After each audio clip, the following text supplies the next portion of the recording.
मसीह में आप सबकी सलामती हो। मेरा नाम है रिजवान भट्टी। एक मरतबा फिर हाजिर हूँ अपने प्रोग्राम के साथ, तालीमात मसीह की सीरीज़ के साथ। तो आज हम जो टॉपिक लेकर आए हैं वो है नजात। अगर हम लूका तबीब की मार्फत लिखी गई इंजील और उसके 19 बाब की 10 आयत देखें तो वहाँ पे लिखा हुआ है कि इब्ने आदम खोए हुओं को ढूंढने और नजात देने आया है। इस आयत में दो बातें हैं। एक तो ये है कि खोए हुए कौन हैं और कौन है जिनको नजात की ज़रूरत है, जिसकी वजह से मेरे मसीह को आना पड़ा। अगर हम अहदनामा कदीम से शुरू करें तो हज़रत आदम और बीबी हवा को जब बाग़ एदन से निकाल दिया गया तो इब्लीस की कैद में रहे और उस वक्त उनकी हालत बहुत बुरी थी। तो मेरे मसीहा को ज़मीन पर वापस आना पड़ा क्योंकि उनकी हालत बहुत गैर थी। उनके आने का मकसद भी यही था कि जो आदम खो गया है उसको ढूंढे और निजात दे। इन सारी बातों पर गौर करें तो एक मरतबा फिर वो हवाला पढ़ना चाहूँगा कि लूका तबीब की मार्फत लिखी गई इंजील और उसके 19 बाब की 10 आयत में ये जिक्र है कि इब्ने आदम खोए हुओं को ढूंढने और निजात देने आया है।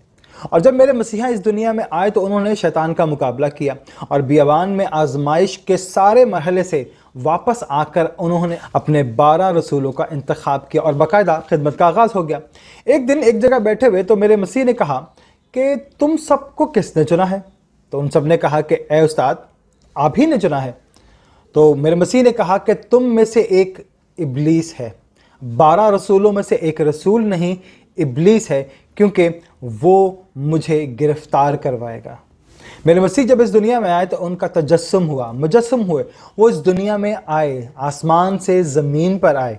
और इसी तरह से अगर देखें तो जब इब्लीस को आसमान से फेंक दिया गया तो उसके पास कोई जिस्म नहीं था, तो उसका जब जो दिल करता था जिसकी मर्जी बॉडी में घुस जाता था। इसी तरह से जब वह 12 शागिर्द वहाँ मौजूद थे तो उनमें से एक का चुनाव इब्लीस कर चुका था। उसमें से उसने काम लेना था और वो शख्स मसीह के साथ साथ भी रहा।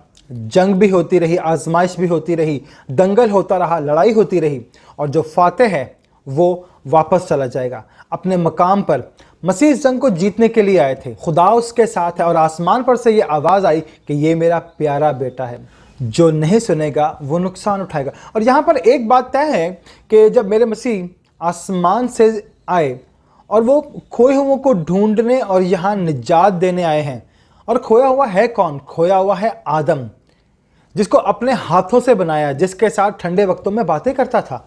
वो आदम खोया हुआ है, वो वहाँ है नहीं, शैतान की कैद में है। इब्लीस ने इस तरह उसको जकड़ लिया है कि वो उसको छोड़ना नहीं चाहता। और जो इब्लीस के शिकंजे में एक बार आ जाता है वो उसको निजात नहीं देता। लेकिन जब मेरे मसीह को इस दुनिया में आए तो उनका मकसद यही था। जब मेरे मसीहा ने देखा और जब उसकी निगाह पड़ी तो उसने देखा कि आदम तो अंधा है, नाबीना है। जब आदम ने सुना कि यसु यहाँ से गुजर रहा है तो उसने चिल्लाना शुरू कर दिया कि यसु ने कहा कि इसको मेरे पास लाओ। जब उसके पास लाया गया तो यसु ने उससे पूछा कि मैं तेरे लिए क्या करूं? उसने कहा कि मैं बीना होना चाहता हूं। तो खुदावंद ने उसकी आंखों पर हाथ रखा और वो दोबारा देखना शुरू हो गया। अब आदम अपनी आंखें खोल कर देख सकता है। फिर उसने कहा कि मैं तेरे पीछे चलूंगा। तो यसु ने कहा कि नहीं, तो अपने लोगों में जा और उनको बता कि मसीह ने तेरे लिए कितने बड़े काम किए। ये जिक्र अंधे बरतमाई का है। तो आप ये देखें कि वो आदम जिसको देखने के लिए मेरे मसीह आए तो उसकी आंखें शैतान ने उसको नाबीना कर दिया था। तो उसने आकर उसको आंखें दी। फिर उसने देखा कि आदम तो कोढ़ी है, आदम तो घर से बाहर बीवी बच्चों के साथ नहीं रह सकता, आदम से माशरा कट चुका है, बियाबानों में फिरता है, वो लोगों को पत्थर मारता है, नापाक है और आदम की हालत काफ़ी गैर है। और मेरे यसु ने उससे छुआ और उसे पाक कर दिया और कहा कि जा अपने काहिनों को दिखा और जो नज़र मूसा ने मुकर्रर की है। अगर आदम की हालत देखें, अब उसकी आंखें खुल चुकी हैं, उसको आंखें मिल चुकी हैं, अब उसकी हालत बहुत बेहतर है। अब अगली हालत जो है, खुदावंद ने देखा कि एक हौज के पास एक 38 बरस एक आदमी पड़ा हुआ था और बहुत मुर्दा हालत में था। तो मेरे मसीह ने उससे जाकर पूछा, क्या तू ठीक होना चाहता है? उसने कहा हाँ, पर मैं क्या करूं कि जब फरिश्ता आता है, पानी को हिलाता है, मेरे पास कोई नहीं है यहाँ पर कि जो मुझे उस वक्त पानी में उतार दे और मैं पाक साफ हो जाऊं, ठीक हो जाऊं। तो मेरे मसीह ने उससे कहा, अपनी चारपाई उठा और अपने घर चला जा। अब आदम कौन से घर जाए?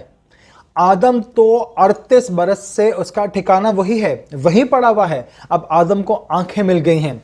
अब उसका कोड भी जाता रहा है, अब वो पाक साफ हो गया है। अगर तीसरी देखें तो आदम की हालत 38 बरस से मफलूजों वाली थी, वो पड़ा हुआ था। खुदावंद यस्सु ने आदम की हालत को फिर से बेहतर बनाना शुरू कर दिया, ढूंढ ढूंढ कर उनकी बीमारियां दूर की। यह आदम मेरे खुदा ने ही बनाया था। फिर उसको रिपेयर करना शुरू किया ताकि वो बेहतर होता जाए, और उसके जिस्म की सारी कमज़ोरियां बीमारियां दूर की, ताकि एक मुकम्मल आदम दोबारा से फिर उसी तरह चलता फिरता नजर आए, ताकि वो एक मुकम्मल आदम बन जाए। और फिर ऐसा ही हुआ। और एक दिन जब मेरे मसीह गरासीनियों के इलाका में अपने रसूलों के साथ जा रहे थे, वो उसी तरफ गया। उसने देखा कि एक आदम बुरी हालत में है, गैर है हालत उसकी, जंजीरों से बंधा हुआ है, तोड़ता है, लोगों को मारता है, जो गुजरने वाले हैं उनको जख्मी करता है। लेकिन जब मेरे मसीह वहां पहुंचे तो वो उनके कदमों में आकर गिर गया। तो मेरे मसीह ने उससे पूछा कि तू कौन है? तो उसने कहा कि हम लश्कर हैं, पूरे का पूरा लश्कर। यहाँ पर पूरे का पूरा लश्कर उस आदमी के अंदर है। ये बहुत बड़ी और वाज़ेह बात है कि इब्लीस का पूरा हजूम उसके अंदर है, उस पर कब्जा किया हुआ है। यहाँ पर मेरे खुदावंद, मेरे मालिक ने बड़े प्यार से हुक्म दिया, इसमें से निकल जाओ। और वो उसमें से निकल के उनके सामने जो सूरों के गौल के अंदर चले गए और ढलान से कूद कर झील में डूब कर मर गए। और वो अब आदम बुरी हालत में नहीं है, अब उसने कपड़े पहन लिए, आकर मेरे मसीह के कदमों में बैठा हुआ है। खुदावन जब आए तो उन्होंने इब्लीस को आदम के अंदर से निकाल के बाहर फेंक दिया। आदम जो है वो होश में है, जी शऊर है, बल्कि समझदारों की तरह बात करता है, एक अच्छे इंसान की तरह खुदावन कदमों में बैठा हुआ है। और खुदावन और उसके रसूल उसको देखकर खुश हो रहे हैं कि आदम में से इब्लीस के लश्कर को मालिक ने निकाल कर बाहर कर दिया है। अब आदम जो है वो एक मुकम्मल इंसान है।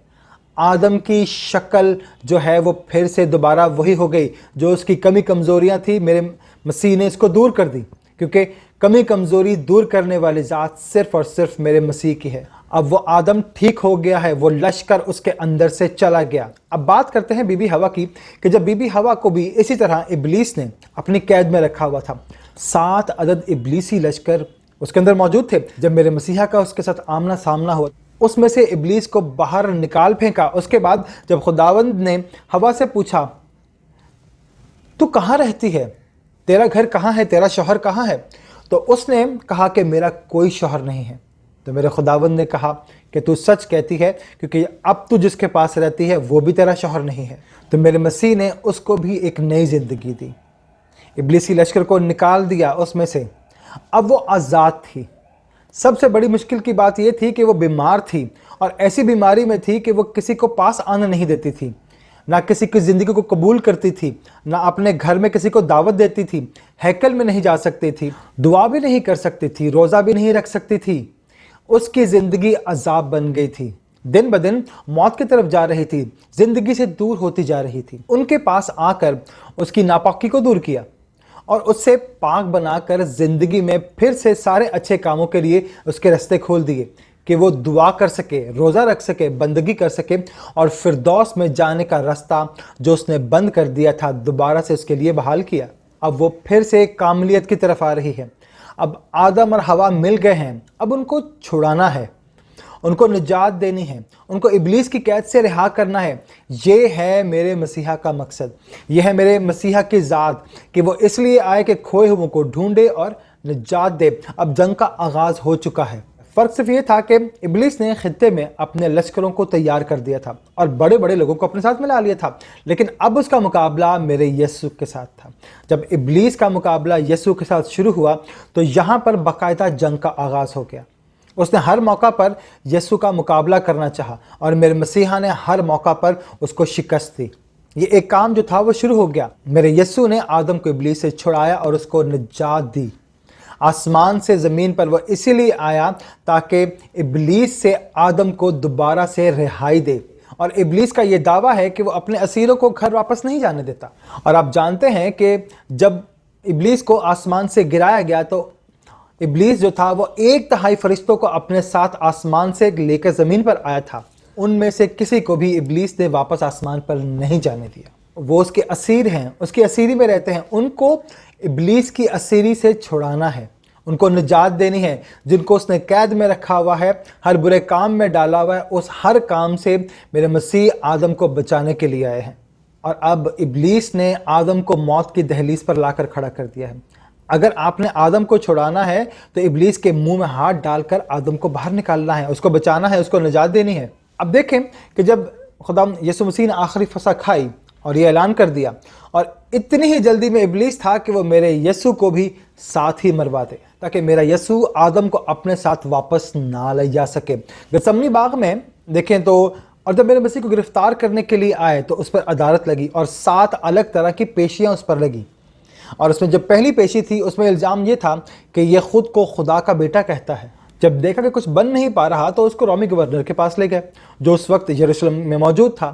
اس کے پاس جب لے گئے تو اس نے کہا کہ یہ تمہارا مذہبی مسئلہ ہے, میں صرف اس کو کوڑے لگوا کر چھوڑ دوں گا, یہ سیاسی مسئلہ نہیں ہے, یہ مذہبی مسئلہ ہے. تو اس نے 40 کوڑے لگوا کر میرے مسیح کو چھوڑ دیا, اور جو کوڑے اس کو لگائے گئے اس پر کیل لگے ہوئے تھے, کانچ لگا ہوا تھا, اور اسی طرح کی وہ چیز تھی کہ جب وہ کوڑا پڑتا تھا تو وہ باڈی کے اوپر سے ماس تک ادھیڑ دیتا تھا.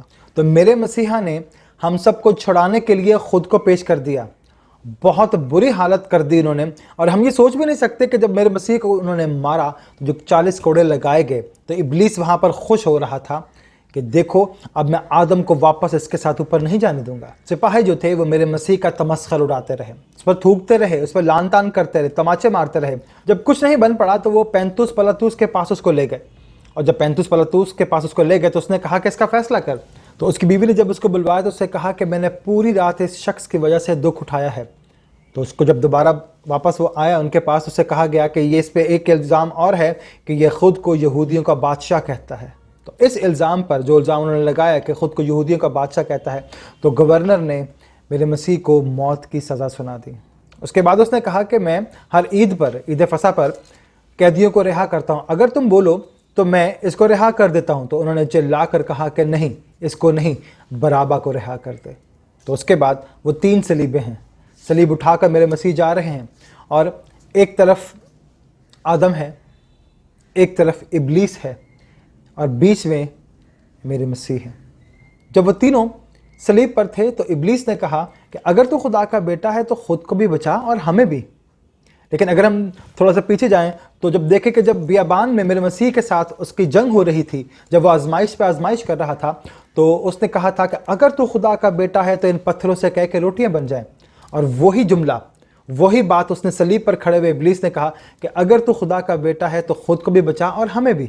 لیکن جو آدم تھا وہ اس کے ساتھ تھا, تو اس نے کہا کہ ہم تو اپنے گناہوں کی سزا کے لیے یہاں پر موجود ہیں, اس نے تو کوئی گناہ بھی نہیں کیا. تو اس نے مسیح سے کہا کہ جب تو اپنی بادشاہی میں جائے تو مجھے یاد رکھنا. تو میرے مسیح نے کہا کہ ابن آدم تو کھوئے ہوئوں کو ڈھونڈنے اور نجات دینے آیا ہوں. تو آج مجھے یہ کہہ رہا ہے, تو نے آج مجھے مان لیا کہ میں تجھے نجات دینے آیا ہوں, میں ہی بادشاہ ہوں, تو آج ہی میرے ساتھ فردوس میں ہوگا. وہ جنت جو کل تک جنت گمگشتہ تھی, آج اس کے دروازے تیرے لیے کھل گئے, تو آج ہی میرے ساتھ فردوس میں ہوگا. تو صلیب پر میرے خدا نے کہا تمام ہوا, اور اپنی جان دے دی.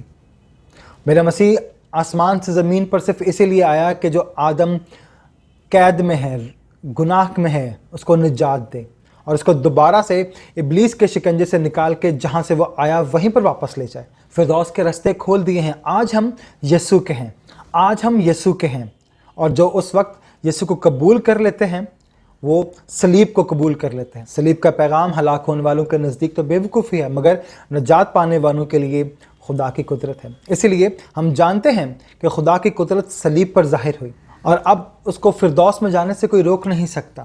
اس لیے کیونکہ میرا مسیح اس کو خود اپنے ساتھ فردوس میں لے گیا, کیونکہ اس نے کہا تھا کہ تو آج ہی میرے ساتھ فردوس میں ہوگا. میں بادشاہ ہوں, میں تمہیں سنبھال سکتا ہوں. تو اسی وقت وہ میرے مسیح کے ساتھ آدم کا جو رشتہ ٹوٹ گیا تھا وہ دوبارہ سے بحال ہوا, اور مسیح آدم کو دوبارہ وہیں پر لے گیا. اس نے سارے کام کو انجام دیا اور اس کو بحال کر دیا. آدم خدا سے بہت دور تھا کیونکہ یہ جدائی ابلیس نے ڈالی تھی. میرے منجی نے اس دیوار کو ہٹا دیا, ابلیس کو اپنے پاؤں کے تلے رون دیا. جس طرح खुदा ने कहा था, अगर हम पैदाइश की किताब में देखें तो वहाँ पर लिखा हुआ है कि वो तेरे सर को कुचलेगा और तू उसकी एड़ी पर काटेगा, लेकिन वो मेरे मसीह की एड़ी पर काट नहीं सका। मेरे मसीह ने उसका सर कुचल दिया हमेशा के लिए, मौत को हमेशा के लिए शर्मिंदा कर दिया, और ज़िंदगी जो थी वो खुदावंद यीशु मसीह के साथ आदम की ज़िंदगी में बदल गई। अब आदम अबदी ज़िंदगी का मालिक बन गया है और मौत, गुनाह उसकी ज़िंदगी से बाहर चले गए। मेरे मसीह ने उसको अपने खून से पाक साफ़ कर दिया है। उस पाकीज़गी की वजह से फिरदौस के दरवाज़ों में वो फिर दाखिल हो रहा है। यही मेरे मसीहा के आने का मकसद था। वो जब आए तो उनका मकसद यही था कि हम उसे कबूल करें, उसकी सलीब को कबूल करें, उसके खून के कफ़ारे को कबूल करें, तो हमें हमेशा की ज़िंदगी मिलेगी। आमीन।